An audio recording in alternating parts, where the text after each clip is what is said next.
around before she picks up her canter. Once they blow that start tone, you've got 45 seconds to cross the timers. If you don't cross the timers within that 45 seconds, then this clock will start regardless of whether or not you have crossed those timers or not, and then you will definitely wind up with time faults.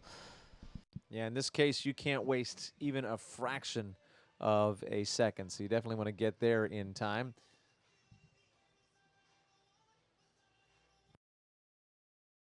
And this horse is a little bit of a heavier mover, not a movie, but heavy movies are bad too, right? Yeah, for sure. I want a light comedy. Right, but he is a little bit of a heavier mover across the ground, so you can hear his footprints maybe a little bit more so on those on the microphones that are closer to the ground than some of the other horses that float across the ground.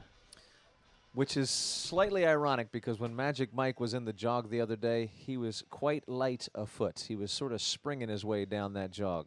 Yeah, he was a little wild. Unfortunately, she never got a lead change, which isn't always important, but I think with this kind of horse and this kind of mover, sometimes it is more important than not to be able to change leads, and he just didn't get that done. And then he had both jumps of this short four-stride line down along with B and C of the combination, so not a very good score for her thus far.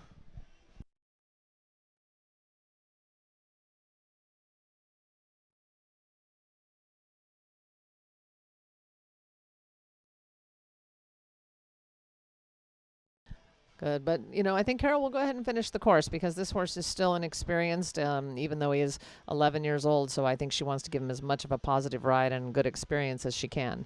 And she actually is making the time allowed. So we're seeing that more and more now. And again, that in itself is something to credit. 88.64 with a 16 fault penalty.